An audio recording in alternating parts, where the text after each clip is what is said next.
बिस्मिल्लाहिर्रहमानिर्रहीम। अस्सलाम वालेकुम डियर स्टूडेंट्स, आज की इस वीडियो के अंदर हम लोग कंप्यूटर नाइन्थ पहले चैप्टर से स्टार्ट करेंगे।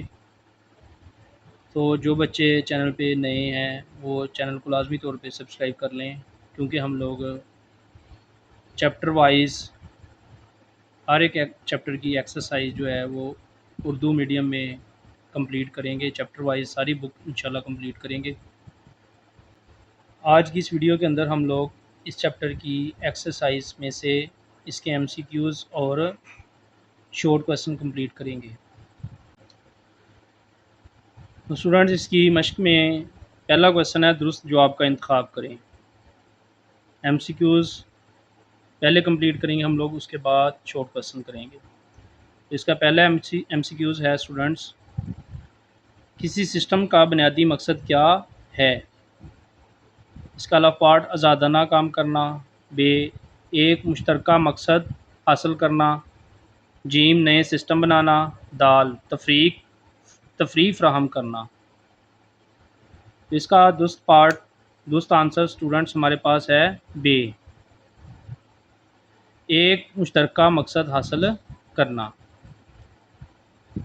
दूसरा एमसीक्यू स्टूडेंट्स हमारे पास है, किसी भी सिस्टम का बुनियादी तस्वर क्या है? इसका साइज़, इसका मकसद, इसकी उम्र, इसकी कीमत। तो इसका दुरुस्त जवाब है इसका मकसद। पार्ट 3, सादा सिस्टम की एक मिसाल क्या है? इंसानी जिस्म, कंप्यूटर नेटवर्क, एक थर्मोस्टेट जो दर्जा हरारत को मुनज़्ज़म करता है, इंटरनेट। तो यहाँ पे इसका जीम पार्ट दुरुस्त है, एक थर्मोस्टेट जो दर्जा हरारत को मुनज़्ज़म करता है। नंबर 4, किस किस्म का माहौल इस वक्त तक तब्दील नहीं होता जब तक कि सिस्टम आउटपुट फ्राहम ना करे? डायनेमिक, स्टैटिक, मुतय्यन, गैर मुतय्यन। तो स्टूडेंट्स इसका बे पार्ट स्टैटिक ये दुरुस्त है। 5 एमसीक्यूज़ है, सिस्टम के बुनियादी अज़ा क्या हैं? 5 पार्ट का अलफ है, सार्फिन, हार्डवेयर, सॉफ्टवेयर। इसका बे पार्ट है, मकासद, अज़ा, माहौल, मवासलात। जीम पार्ट है, इनपुट आउटपुट। दाल part, sensor, actuator, controller.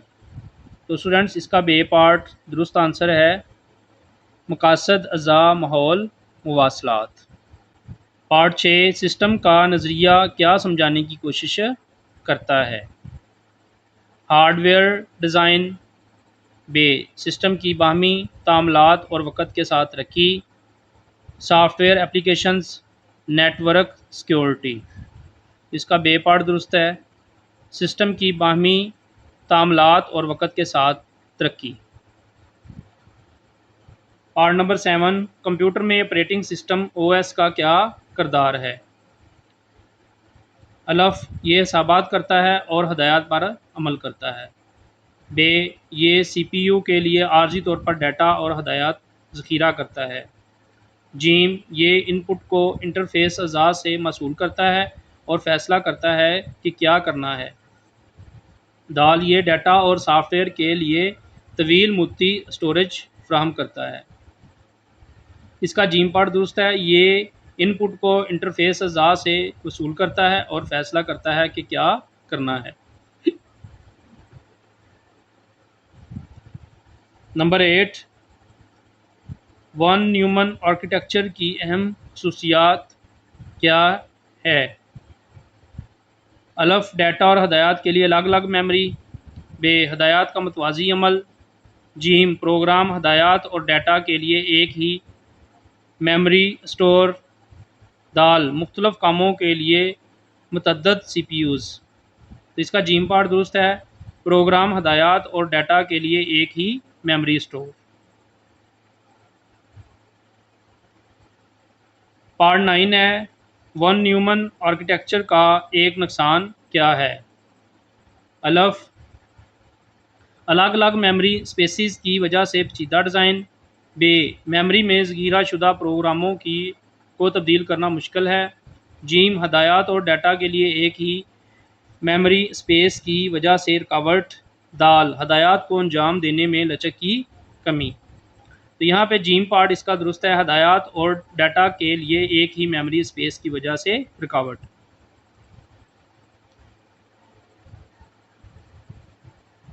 10 part है, कंप्यूटर के अंदर मुख्तलिफ अज़ा के दरमियान डाटा को कौन मुंतकिल करता है? अलफ, कंट्रोल यूनिट। बे, सिस्टम बस। Memory, processor. तो यहाँ पे इसका दुरुस्त आंसर है सिस्टम बस। तो ये थे स्टूडेंट्स इसके एमसीक्यूज़। अब हम इसके मुख्तसर सवालात, शॉर्ट क्वेश्चंस कंप्लीट करते हैं। तो इसका पहला शॉर्ट क्वेश्चन है, एक सिस्टम की तारीफ़ करें, इसके बुनियादी अज़ा क्या हैं?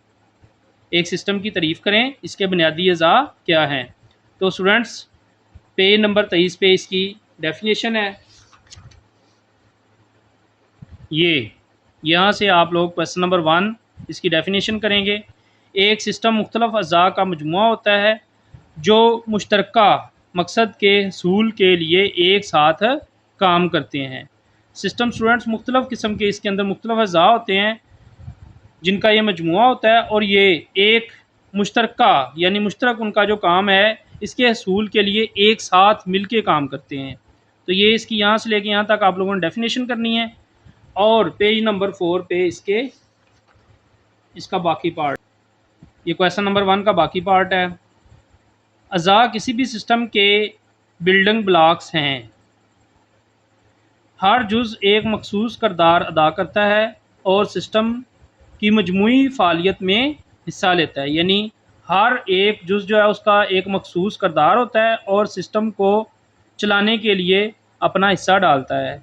सिस्टम के हर जुज़ के किरदार को समझना इसलिए ज़रूरी है कि हम जान सकें कि पूरा सिस्टम किस तरह काम करता है। इससे मसाइल की निशानदही करने, कारकर्दगी को बेहतर बनाने और सिस्टम डिज़ाइन को बेहतर बनाने में मदद मिलती है।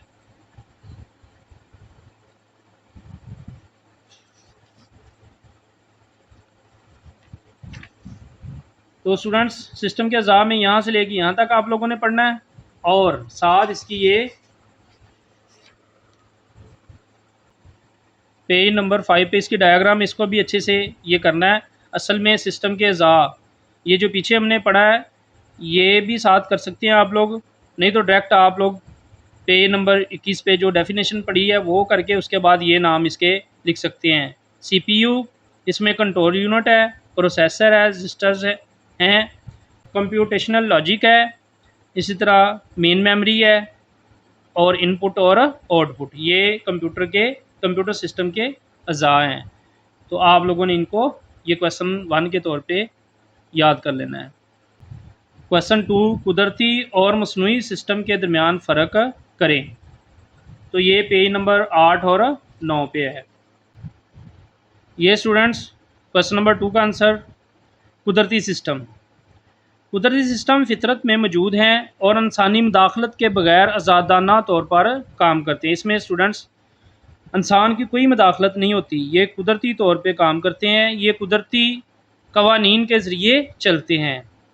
कुदरती सिस्टम्स मुख्तलिफ़ शक्लों और साइज़ के होते हैं।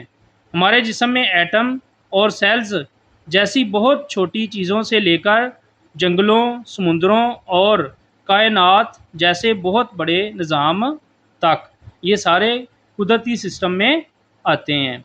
तो यहाँ से लेके यहाँ तक क्वेश्चन नंबर 2 का कुदरती सिस्टम का पार्ट और ये आर्टिफिशियल सिस्टम या मसनूई सिस्टम, ये क्वेश्चन नंबर 2 का दूसरा पार्ट, ये दूसरा हिस्सा जो है आर्टिफिशियल सिस्टम, ये आपने याद करना है यहाँ से लेके यहाँ तक। मसनूई सिस्टम इंसान के ज़रिए तैयार किए जाते हैं ताकि वो मखसूस अफ़ाल को पूरा कर सकें या मखसूस मसाइल को हल कर सकें। ये सिस्टम एक पहिए की तरह छोटा या अक़वाम मुत्तहिदा जैसा बड़ा हो सकता है। यानी ये सिस्टम बहुत छोटा भी हो सकता है और बहुत बड़ा भी हो सकता है। आर्टिफिशियल सिस्टम ऐसे सिस्टम होते हैं जिनको इंसान खुद तैयार करता है। क्वेश्चन 3, कंप्यूटर सिस्टम के बुनियादी अज़ा की वजाहत करें। तो ये पेज नंबर 14 और 15 पे है स्टूडेंट्स। कंप्यूटर के कंपोनेंट्स यानी अज़ा। एक कंप्यूटर में बहुत से ज़रूरी अज़ा होते हैं जो आपस में मिलकर काम करते हैं। इन अज़ा में शामिल हैं इंटरफेस के अज़ा। इंटरफेस के अज़ा से मुराद कंप्यूटर सिस्टम के बुनियादी अज़ा हैं जिनमें इनपुट डिवाइसेस स्टूडेंट्स वो डिवाइसेस होती हैं जिनको हम कंप्यूटर के अंदर डाटा फीड करने के लिए इस्तेमाल करते हैं, जैसे कीबोर्ड के बटनों से हम उसको मुख्तलिफ़ किस्म के हिदायत देते हैं, और माउस के साथ हम इसको इनपुट देते हैं। तो इंटरफेस अज़ा में कीबोर्ड और माउस वगैरह आते हैं जो सार्फिन को कंप्यूटर के साथ अमल करने के काबिल बनाते हैं, शामिल हैं।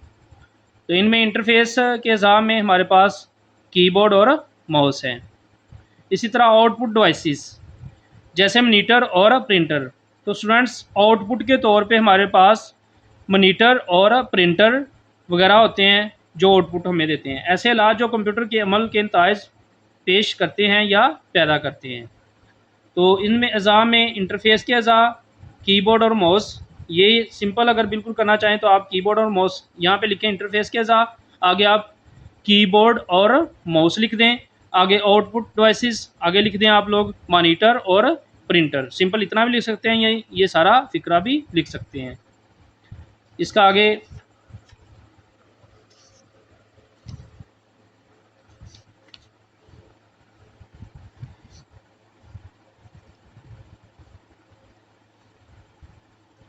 प्रोसेसिंग के अज़ा। प्रोसेसिंग कंप्यूटर के प्रोसेसिंग के अज़ा सीपीयू में सारा प्रोसेसिंग का काम होता है। ये कंप्यूटर का मरकज़ी प्रोसेसिंग यूनिट है जो कंप्यूटेशन और कमांड पर अमल दरामद का ज़िम्मेदार है। इसी तरह इसका बी रैंडम एक्सेस मेमोरी। तो ये स्टूडेंट्स आप लोगों ने इनपुट इंटरफेस और आउटपुट डिवाइसेस और प्रोसेसिंग के अज़ा, जिसमें प्रोसेसिंग के अज़ा में सिर्फ सीपीयू आप लोग लिख सकते हैं आगे इतना, और आगे इसकी रैंडम एक्सेस मेमोरी यानी रैम, इतना आप सिर्फ लिख सकते हैं। तो ये आपका शॉर्ट क्वेश्चन हो जाएगा कंप्लीट। क्वेश्चन 4, कंप्यूटिंग सिस्टम की अक़साम लिखें और वजाहत करें। ये पेज नंबर 21 पे है। कंप्यूटिंग सिस्टम की अक़साम। कंप्यूटिंग सिस्टम की मुख्तलिफ़ अक़साम है, इनमें दर्जाल हैं। यहाँ से लेके यहाँ तक आप लोगों ने क्वेश्चन नंबर 4 करना है। इनमें students number 1 computer, number 2 software systems, number 3 computer networks, number 4 internet. तो यहाँ से लेके यहाँ तक आप लोगों ने क्वेश्चन नंबर 4 करना है। क्वेश्चन 5, वॉन न्यूमैन आर्किटेक्चर के बुनियादी अज़ा बयान करें। तो ये पेज नंबर 17 पे है स्टूडेंट्स। वॉन न्यूमैन कंप्यूटर्स का आर्किटेक्चर। यहाँ से लेके यहाँ तक स्टूडेंट्स आप लोगों ने 5वां क्वेश्चन करना है। वॉन न्यूमैन आर्किटेक्चर एक कंप्यूटर मॉडल है जो एक ऐसे सिस्टम की वजाहत करता है जिसमें कंप्यूटर के हार्डवेयर में 4 बुनियादी अज़ा होते हैं, जिनमें मेमोरी, प्रोसेसर यूनिट जिसमें सीपीयू है, इनपुट मैकेनिज़्म और आउटपुट मैकेनिज़्म। ये इसके वॉन न्यूमैन कंप्यूटर के 4 बुनियादी अज़ा हैं। तो यहाँ से लेके यहाँ तक आप लोगों ने ये क्वेश्चन नंबर 5 करना है।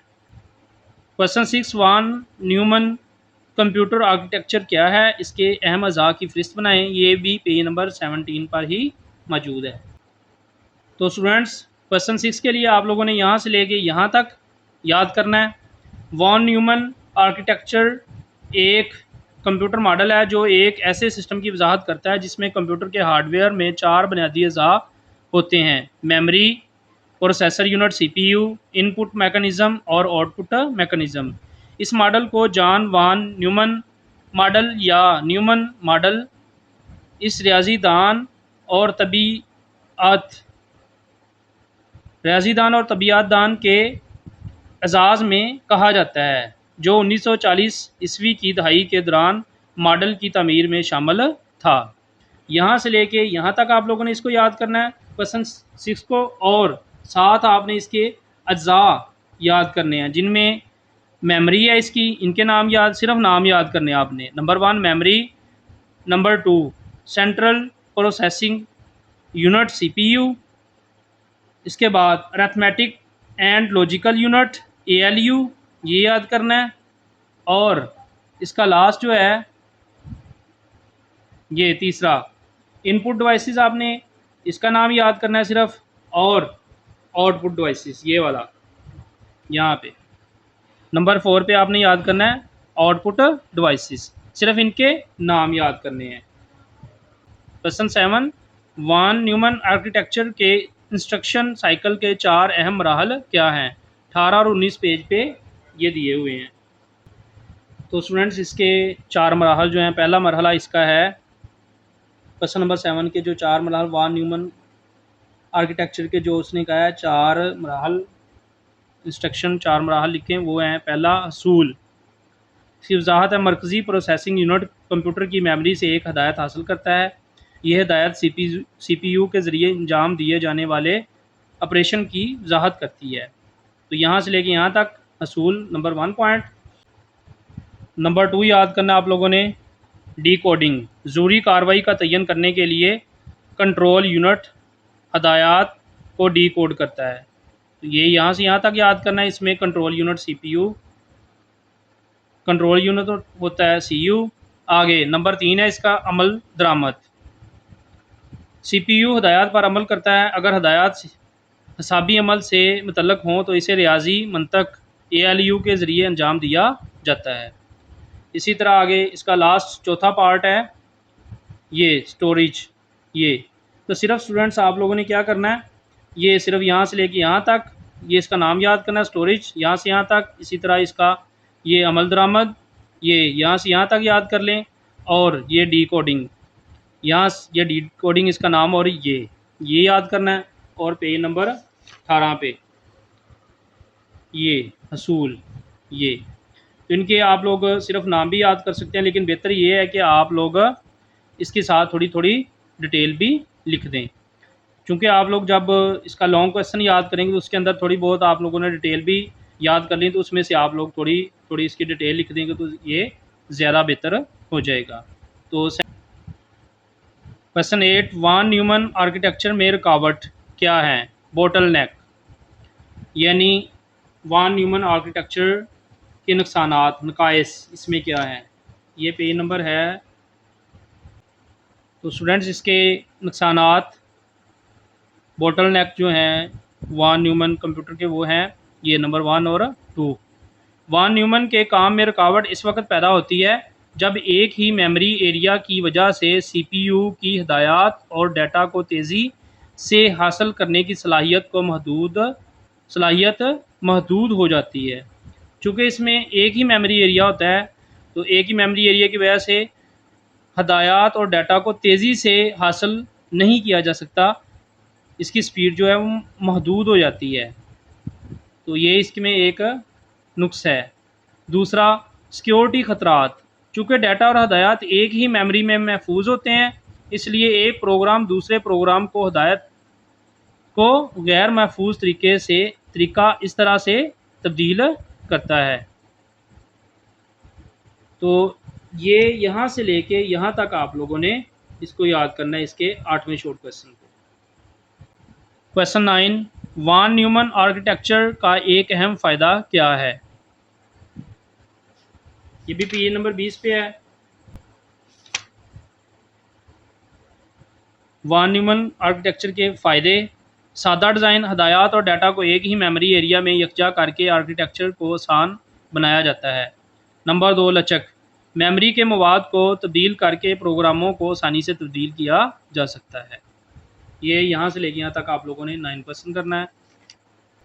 क्वेश्चन 10 कंप्यूटिंग सिस्टम के मौसर तरीके से काम करने के 3 अहम ज़रूरियात क्या हैं? पेज नंबर 21, 20 और 21। तो क्वेश्चन 10 आप लोगों ने यहाँ से करना है शुरू। इसमें हमारे पास हार्डवेयर, सॉफ्टवेयर और इलेक्ट्रिसिटी होती है।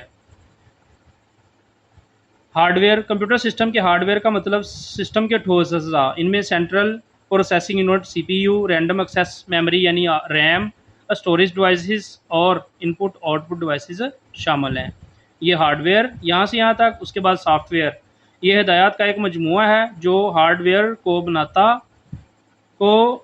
हार्डवेयर को बताता है कि क्या करना है। इसकी दो बुनियादी अकसाम हैं, सिस्टम सॉफ्टवेयर और एप्लीकेशन सॉफ्टवेयर, यहाँ से लेके यहाँ तक। और तीसरा पॉइंट इसका आपने करना है ये बिजली, ये तवानाई का ज़रिया है जो हार्डवेयर अज़ा को काम करने के काबिल बनाता है। बिजली के बगैर हार्डवेयर अज़ा काम नहीं कर सकते और ना ही कंप्यूटिंग सिस्टम काम करेगा। बिजली के बगैर जो है वो ना तो हार्डवेयर काम करेगा और ना ही सॉफ्टवेयर। तो यहाँ यहाँ तक आप लोगों ने क्वेश्चन 10 को कंप्लीट करना है। तो स्टूडेंट्स, इस तरह हमारी ये एक्सरसाइज के एमसीक्यूज़ और शॉर्ट क्वेश्चन कंप्लीट हो गए। तो इनको आप लोगों ने अच्छे तरीके से कर लेना है।